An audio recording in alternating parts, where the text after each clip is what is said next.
Primera hora. Pero gracias por continuar con nosotros aquí a Primera Hora, que nos visita en esta mañana de Navidad el doctor Antonio Siriaco, quien es economista y además decano de la Facultad de Ciencias Económicas de la Universidad Autónoma de Santo Domingo. Estos días lo hemos visto muy activo. Buenos días, doctor Siriaco, ¿cómo está usted? Buen día, Loren, y buen día. Siempre estar con ustedes, un placer. Claro que sí. Mire, hace unos días vimos que usted estaba en la investidura del presidente Luis Abinader.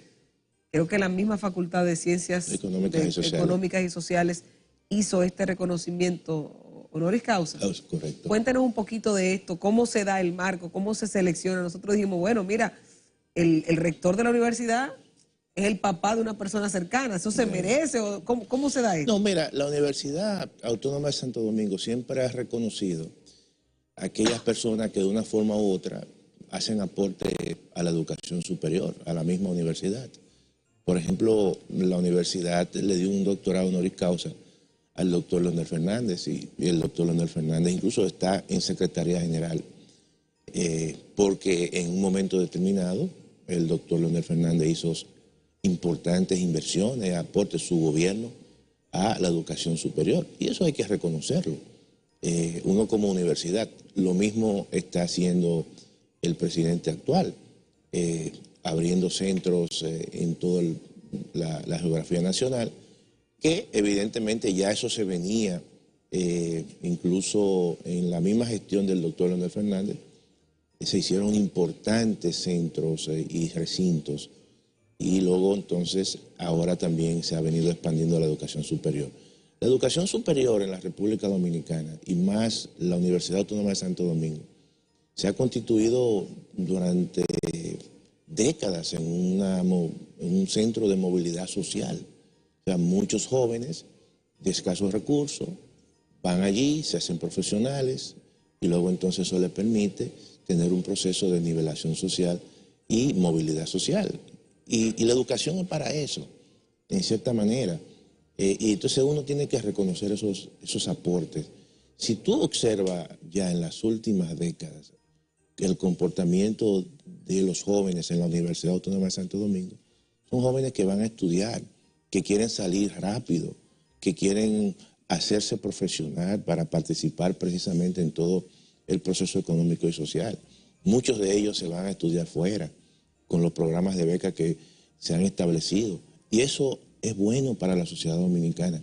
La sociedad dominicana de hoy no es la sociedad dominicana de los años 50, 60, 80 y 90. Ahora hay una cantidad de jóvenes que son profesionales, que andan por el mundo, en Europa, Estados Unidos, América Latina, en las mejores universidades, y han venido, muchos se quedan, pero otros vienen a su país y hacen opinión pública y quieren que la cosa mejore. Entonces, esta sociedad se ha convertido en una sociedad de clase media, en sentido general. O sea, de clase media por las características de una clase media. Tú vas a un hogar de clase media, ¿y cuántos vehículos tú crees que puede haber en un hogar ahora? ¿Cuánto? Bueno, solamente hay que ver el nivel de atasco que hay en la ciudad de Santo Domingo, de entaponamiento, 2 y hasta 3 vehículos. Y entonces todo eso significa que hay un proceso de expansión. Eso no significa que nosotros tenemos aún muchísimos problemas estructurales, problemas de desigualdad, problemas de pobreza, problemas incluso de desnutrición infantil en zonas importantes. Entonces hay que seguir avanzando, hay que seguir mejorando las condiciones de vida de la población, pero eso no significa que nosotros hemos avanzado. Y eso hay que decirlo. Y en eso no es responsable un gobierno en particular, sino todos los gobiernos que en las últimas décadas han ocupado y detentado la administración pública. En la misma gestión pasada, que duró 20 años, hay que reconocer que hubo un proceso importante de expansión de sectores medios, de inversiones importantes. Esta es una sociedad donde se han venido haciendo inversiones y hay que seguir haciendo. Hay metros, ¿verdad? Hay monorrieles, hay circunvalaciones, hay autovías. Todo eso evidentemente significa que nuestra nuestro país ha venido avanzando con muchísimas dificultades.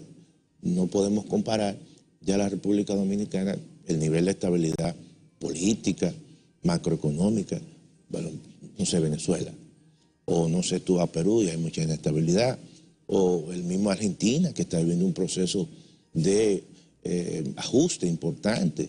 Y cuando tú observas dentro de ese concierto de países de América Latina, la República Dominicana está en un espacio relativamente tranquilo.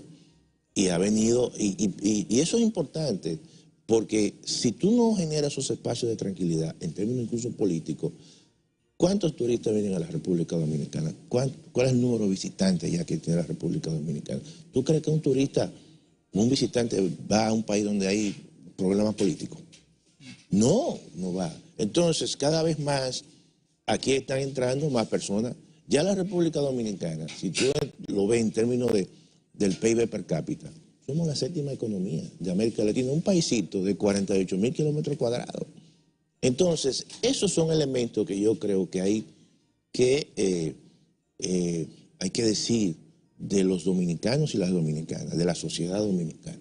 Que son positivos. Que son positivos. Pero no se siente el dinero en la calle, Ciriaco. ¿Cómo se traduce todo eso a que el dinero no se siente, a que hay demasiada gente que te debe porque no me pagan? Y es como una economía. Y a menos que sea con un préstamo, o a menos que sea con una tarjeta de crédito, no se mueven muchas economías. Pero déjame decirte que ese es el mundo de hoy. Eso no significa que yo esté de acuerdo. Eso significa que definitivamente predomina un sector financiero en las economías, pero no solamente en la República Dominicana, en todo el mundo. O sea, ¿qué está ocurriendo? Transformaciones importantes se están dando. Cada vez más desaparece el dinero físico, en billetes y monedas, y entonces ya otros medios de pago se van expandiendo en la economía. ¿Cuáles son esos medios de pago?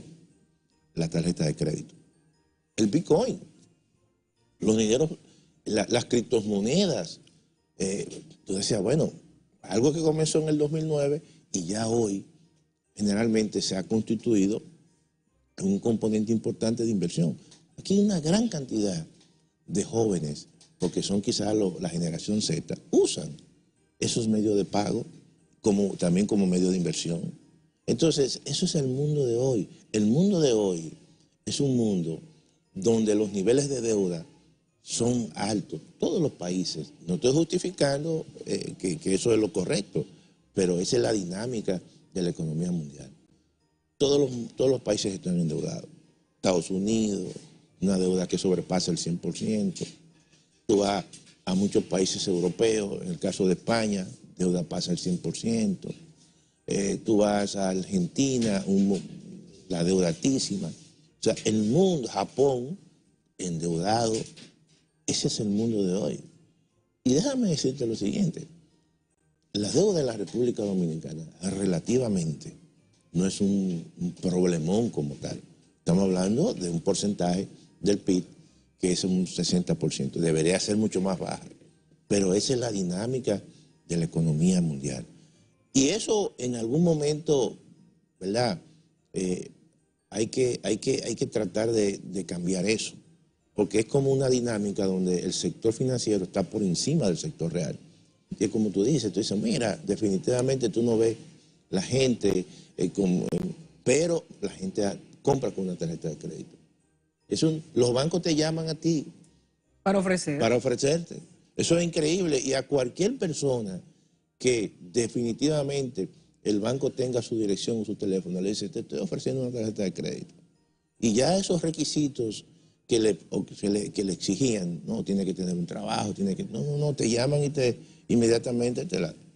Doctor, esa es la dinámica, ¿no? El presidente Luis Abinader, en una alocución que hizo a inicios de mes, indicaba sus principales, se puede decir, proyectos o metas para este periodo gubernamental. Uno de ellos era la eliminación del hambre en la República Dominicana, la eliminación de la pobreza absoluta y la disminución de la pobreza rural hasta un 15%. Luego el doctor Leonel Fernández dijo que eso era imposible. Quisiera saber su valoración. ¿Ve la posibilidad de que estas metas ambiciosas que se ha planteado el gobierno del presidente Luis Abinader puedan materializarse y cumplirse? Mira, generalmente las metas que se ha, y yo lo he visto básicamente en los medios de comunicación, hay que, con un crecimiento de un 5%, por ejemplo, la meta 2036 y duplicar el PIB de $11.200 a $22.400, tú tienes que crecer a un 6%.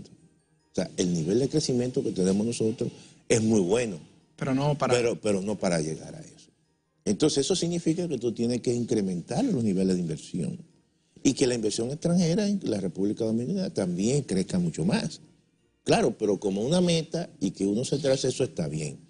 La meta, por ejemplo, de hambre cero.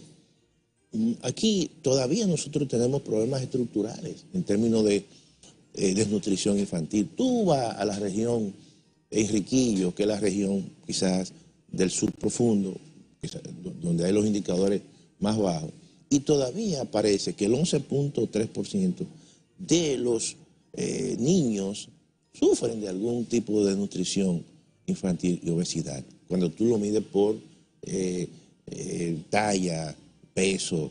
Entonces, eso, que tú te traces una meta para disminuir el hambre, es correcto, por el hecho de que tú tienes todavía problemas acumulados que tienes que resolver. O cuando tú vas, por ejemplo, a la parte del Cibao del norte, Cibao Norte, encuentra también niveles de nutrición infantil que sobrepasan el 9%. Entonces, vamos a atacar esos problemas. Los niveles de pobreza en la República Dominicana, a pesar de que se ha hecho un esfuerzo importante, pero todavía es el 23% de la población. Entonces, que tú te digas, para el 2028, para los próximos años, yo debo disminuir la pobreza y llevarlo a un 15%, yo creo que son metas que siempre hay que tenerlas presentes, porque los problemas obviamente hay que resolverlos. Tú no puedes dejar acumular problemas sociales en la República Dominicana, porque esos problemas económicos y sociales luego se transforman en delincuencia. Muchas veces tú dejas fuera del crecimiento económico a un bolsón importante de jóvenes, y esos jóvenes crecen con resentimiento, crecen con muchas carencias, y entonces no trabajan, no estudian, y el paso que tienen es delinquir. Bueno, hay que ver lo que ocurrió recientemente con un agente de la policía. Sí. Si tú observas quiénes cometieron ese delito, son jóvenes, jovencitos. Entonces, ya esos jovencitos están prácticamente, ¿no? Es una, definitivamente lo van a desaparecer. Por lo menos ya uno lo... Sí, no, es que hay una ley no escrita que entonces, nosotros no hablamos aquí. Todo eso, tú pierdes potencialmente jóvenes que deberían estar trabajando, que deberían estar impulsando los niveles, ¿verdad?, de producción en una economía, y definitivamente se pierden en eso. Ahora, por eso esas metas son importantes. Ciriaco, se aprobó un presupuesto nacional del Estado para el 2025 de 1.600 millones. No, billones. Billones. Sí. Billones. Sí, 1.6 billones. Billones, sí. Póngalo así, sí, porque esos números son largos. Un billón es 1 multiplicado por 10 elevado a 12, es decir, 1 con 12 ceros. Exacto, imagínense, eso está demasiado lejos para nosotros. Sí. Empezamos a contar y no nos da el año entero. Pero dentro de ese presupuesto, más del 60%, si no me equivoco, está en nómina. Sí, no. El pago de nómina, que es lo más seguro que se tiene. O sea, todo el que está en la nómina pública sabe que su dinero está seguro. Claro. Pero, ¿dónde está la inversión? ¿Dónde están los otros proyectos que el país necesita? Las otras problemáticas. Más del 60% de ese presupuesto está para pagar nómina. Nos seguimos quedando cortos en la parte de inversión pública, mirar al futuro. Sí, mira, eso es una debilidad. Incluso de la inversión pública ha caído como proporción del PIB, 2%. Yo creo que eso hay que mejorarlo sustancialmente. Precisamente por eso que decíamos, para tú alcanzar esas metas, para tú concluir en el tiempo programado los proyectos importantes. es complicado la situación, es compleja, porque el tema del gasto corriente y el tema de la nómina pública, muchas veces hay mucho de economía política y de intereses que surgen. Por ejemplo, mira, en el presupuesto del 2025, de repente se lleva el presupuesto al Congreso Nacional. Se está discutiendo. Pero surge una demanda de los médicos pidiendo incremento de salario. Eso no estaba programado. Y entonces, ¿qué te dicen los médicos? Si no me incrementan el salario, un trabajo. Hacemos una huelga. Y se separa la salud. Se separa la salud. Entonces, ¿qué hizo el presidente de la República? Como es un tema de, tú dices, o no le aumento o genera un conflicto, ¿no? Entonces, ¿qué hizo? Envió una adenda precisamente al Congreso Nacional para que en el presupuesto, ya que se había presentado, se le consigne el incremento de salario a los médicos. ¿Qué trajo eso como consecuencia? El presupuesto fue el mismo, pero eso significó que muchos proyectos se tienen que quedar fuera. Se reprograman. ¿Por qué? Porque se le quitan apropiaciones o asignaciones a esos proyectos. ¿Pasa lo mismo con los fiscales entonces? Entonces, y también quizás con ellos mismos. Pero hay otros sectores también, porque a los veterinarios también le aumentaron. Lo que te quiero decir es que esos son los elementos que surgen. Muchas veces la gente dice, mira, que la nómina pública, bueno, eso es una situación que hay que lidiar. Ahora, porque, ¿qué ha ocurrido en los últimos años? ¿Y qué ocurrió en los últimos años? Gran parte de todas esas inversiones que nosotros hemos visto, por ejemplo, los elevados, el metro, todo eso fue con un endeudamiento. ¿Por qué? Porque generalmente aquí hay un tema que se ha retrasado, que es el tema de una reforma fiscal, que es el mecanismo que el gobierno puede tener recursos mucho más frescos para hacer las inversiones y para que el gasto de inversión, en vez de ser un 2, sea un 3.5 o sea un 4% del PIB. Y hasta que eso no ocurra, entonces va a haber esos malabares, sencillamente. Entonces yo creo que ese es un problema que hay que resolver. Aquí hay que en algún momento repensar el tema de volver otra vez y plantear un proyecto de reforma fiscal, básicamente, que tome en consideración las objeciones que se le hicieron al que se le... ¿Usted está de acuerdo de que se haya dejado sin efecto la reforma fiscal? Yo siempre veo todo esto y hay que verlo como más que una derrota, una oportunidad. Porque yo, si fuese gobierno, me fuera ahora mismo por el lado del combate a la evasión fiscal. Y eso implicaría que el gobierno puede percibir recursos sin hacer una reforma o por lo menos que le dé tiempo para reformar un proyecto, presentar un proyecto con todas las observaciones que le hicieron en el proyecto anterior. Pero definitivamente en algún momento, en los próximos 4 años, habrá que pensar, y el gobierno tendrá que pensar en algún mecanismo que le permita agenciarse el recurso, porque hay proyectos que tienes que concluirlo. La segunda línea del metro, el monorriel, las circunvalaciones, todo pero eso. No se puede hacer. No se puede hacer. Claro, pero ¿de dónde sacamos ese dinero? Porque se emitió un tema de unos bonos. ¿De ahí solamente? No, Por eso volví al tema de que estamos entre préstamos y deuda, para poder llevar el país. Porque esos bonos que se emitieron, bueno, ya estaban en el presupuesto, eso no implica un financiamiento adicional. Proporcionalmente eso no va a incrementar el término de la deuda pública con respecto al PIB. El gobierno necesita recursos adicionales al margen de eso. Aparte de lo que ya se ha presupuestado. Sí, pero que sean recursos propios. Recaudados por las instituciones recaudadoras, aduana, DGI, etc. Claro, y que no sean préstamos. Entonces, eso significa, tú tienes 2 opciones. O tú presentas un nuevo proyecto de reforma fiscal, o tú dices, mira, vamos a combatir fuertemente la evasión fiscal. Aquí hay muchos mecanismos. Lo que pasa es que tú tienes que tocar intereses. Oficialmente aquí hay más de 100.000 empresas que presentan pérdidas todos los años.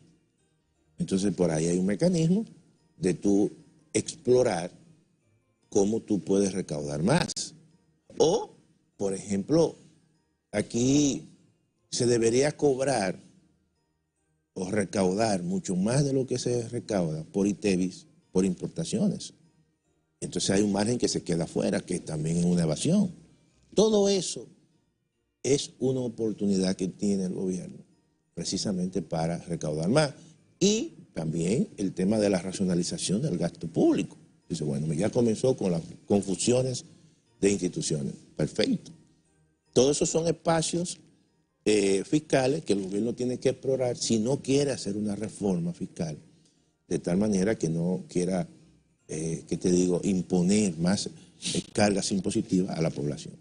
Doctor, hay un llamado al que han hecho algunos funcionarios del gobierno, de manera particular el expresidente Hipólito Mejía lo ha mencionado, y esa es la racionalización del tema de la inmigración haitiana en la República Dominicana, porque pareciese que hay un sentimiento anti-inmigración en la sociedad que pudiera afectar incluso el sector económico de la República Dominicana, entendiendo que la mayoría de la mano de obra rudimentaria de la República Dominicana es ejercida no por inmigrantes haitianos únicamente, sino por personas extranjeras en la República Dominicana.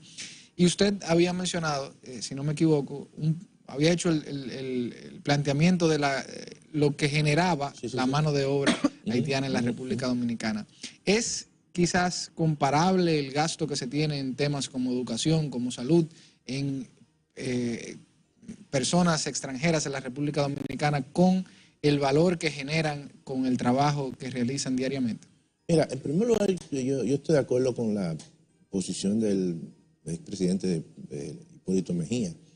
Él está muy vinculado a un sector donde la mano de obra extranjera y básicamente la mano de obra haitiana juega un rol importante, que es la agricultura y también la construcción. Pero yo creo que nosotros tenemos también que ordenar los flujos migratorios como hacen en cualquier otro país, generalmente. Y nosotros hemos hecho investigaciones en el sentido de que, por ejemplo, tú determinas cuál es el número de mano de obra extranjera que tú vas a necesitar en el sector de la construcción o el sector de la agricultura. Entonces, eso tú lo regularizas. O sea, no es tener una frontera abierta donde tú no tengas control, donde existan incluso mafias que puedan trasladar a ciudadanos extranjeros. Todo eso hay que controlarlo porque los países controlan sus espacios, sus territorios. Ahora, cuando tú observas y tú dices, bueno, ¿cuál es el aporte que hace un haitiano, por ejemplo, por decir, o un extranjero en el sector de la agricultura? Tú te preguntas, ¿quiénes son los que siembran el arroz? El arroz es el cultivo más importante que hay en este país. El arroz se produce en 21 provincias y en 8 de las provincias son importantes. El dominicano no está, ni se va a dedicar a eso. Tú le puedes, por un tema ya incluso hasta de estatus. Eso es lo mismo que ocurre con el ciudadano nicaragüense que va a Costa Rica, o el marroquí que va, no sé, a España, o el mexicano que va básicamente a Estados Unidos. O sea, hay ocupaciones que por la misma característica de una sociedad que se expande, sus ciudadanos no lo quieren ocupar. En el sector de la construcción, por ejemplo, que nosotros también hemos hecho investigaciones y hemos incluso estado en ese momento hicimos una especie de focus group con ACOPROVI. ¿Qué decían ellos? Decían, mire, profesor, cuando en la etapa gris, que es la etapa de poner blog, ese tipo de empañete, ese tipo de cosas, viene un dominicano vis a vis con las mismas características, ¿verdad?, que puede hacer ese trabajo de un ciudadano extranjero haitiano. Pero el dominicano tiene bono luz, tiene bono gas, tiene subsidio social. Entonces él va a decir, yo no voy a coger lucha para eso. Entonces, como yo tengo ya protección, se va a qué actividad, al motoconcho. Actividades que son mucho más ligeras, y eso es lo que está ocurriendo. Entonces, esos espacios básicamente han sido reemplazados por ciudadanos extranjeros que generan un aporte. Los dominicanos no quieren esas posiciones. Bueno, no la prefieren porque... Pero dicen que por el pago. No, por el pago? No es por el pago, es que ese dominicano tiene protección, tiene bono luz, bono gas, tarjeta supérate. Entonces, ¿qué lucha va a tomar ahí? Ninguna. Y se va a otra actividad.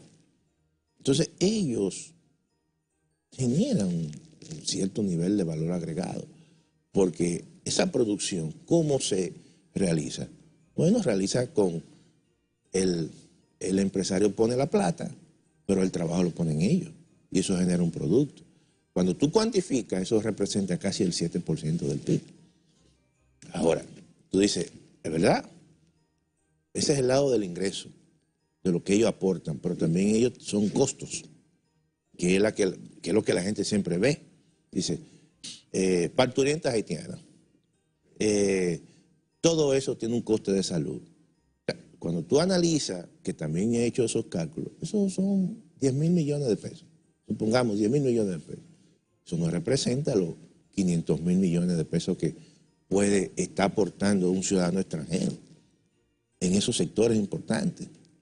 Entonces, son más en términos de aporte. No estoy diciendo que eso, ¿verdad?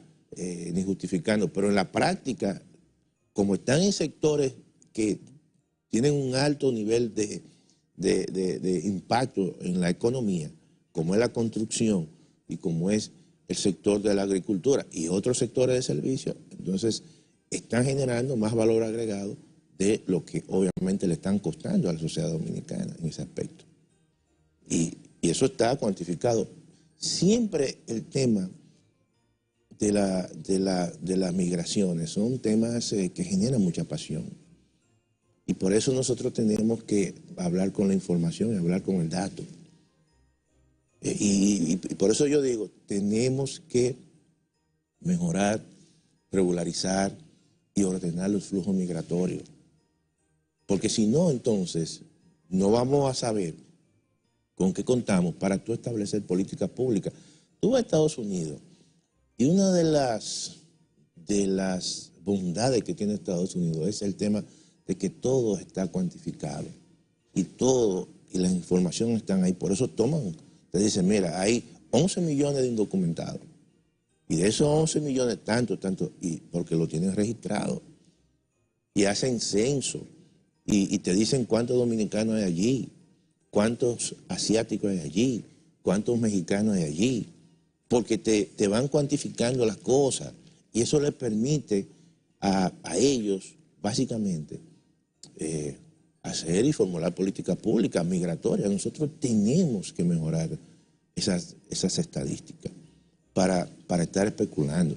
Visualmente, tú puedes decir, es cierto, aquí hay muchos haitianos, visualmente, pero tú manejas un dato, el otro maneja un dato, y tú tienes que tener un dato oficial, riguroso, recogido científicamente, para tú entonces decir, mira, a partir de ahora, nosotros solamente vamos a aceptar tantos haitianos en el sector de la construcción, tantos haitianos en el sector de la agricultura, porque esos son los datos que tenemos nosotros. Pero no lo tenemos actualmente. Pero no lo tenemos. Ahora, yo quiero cerrar con esta pregunta, Ciriaco. ¿Cómo se le explica a la población dominicana que tiene su salario y lo recibe, pero que le dicen el sueldo cebolla, que no se ha hecho más viral? Ya. Pero se siente, había gente que cobró el doble y ya lo debía hace 3 meses o más. ¿Cómo se le explica y se le traduce a la población dominicana que estamos en una economía boyante, que está todo muy bien, cuando no se siente el peso, cuando yo hago un trabajo y me lo pagan a 6 meses o a 1 año, cuando todo el mundo está en un círculo vicioso de que más para adelante o te pago después o te pide el servicio pero es con la tarjeta de crédito, la tarjeta en mora? ¿Cómo se le traduce eso a la gente? No, yo creo que nosotros no estamos en una economía boyante, porque yo creo que eso es ¿verdad? Ya irse a un extremo. Esta economía es una economía que generalmente la gente vive del pluriempleo. Esa es la realidad. ¿Por qué? Porque todavía hay un sector muy grande de la población que está en la informalidad. Sus ingresos provienen de actividades que son informales, que no se reportan. Y entonces esa dinámica que se da, que tú has señalado muy bien, que tiene que endeudarse, tiene que incluso postergar pagos, esa es la dinámica de ese tipo de economía. O sea, nosotros podemos tener estabilidad macroeconómica, muy bien. En términos generales, una economía que está creciendo, muy bien. Que ha habido sectores que se han beneficiado del crecimiento, muy bien. Pero todavía somos una economía que requiere de mayor cohesión social. Esta es una economía que requiere de mayor ordenamiento institucional, de seguir mejorando los servicios públicos, de seguir mejorando el transporte público, los servicios de salud, los servicios de educación. Todavía hay una gran parte de la población que, aunque tiene una tarjeta de SENASA, pero cuando va a los hospitales hay que mejorarlo. O sea, no somos hasta ahora una economía así bollante. ¿Que hemos avanzado? Claro que hemos avanzado. Y yo creo que de lo que se trata es de seguir mejorando, obviamente, las condiciones de vida de la población. Pero siempre también tú tienes que verte en el entorno, ¿verdad? Claro. O sea, cuando tú observas y te miras a ti mismo, tú no estás haciendo un buen ejercicio. Ahora, cuando tú te miras a sí mismo y a su vez tú miras a la población, y a tu entorno, y a la región, entonces tú dices, bueno, yo pensaba que estábamos mal, pero o yo pensaba que estábamos bien. Hay que tener cuidado con las comparaciones, porque si no se compara con Haití, siempre va a estar muchísimo mejor. No, pero te tienes que comparar, deja Haití fuera, ¿verdad? Pero compárate con países, ¿verdad? Como Venezuela, que en un momento determinado era una potencia y tiene muchos recursos naturales, o con Argentina, que en un momento determinado, ¿verdad?, era prácticamente de las primeras economías, países más o menos que se parezcan a ti. Claro que sí. Antonio, muchísimas gracias, porque siempre nos trae temas interesantes aquí y podemos interactuar de manera bastante fluida. Antonio Ciriaco, economista y decano de la Facultad de Ciencias Económicas y Sociales de la Universidad Autónoma de Santo Domingo, con nosotros esta mañana en la primera hora que nos visita. Vamos a una breve pausa comercial. Cuando regresemos, Yatzel Román con nosotros hablando de temas internacionales y geopolítica. No se muevan.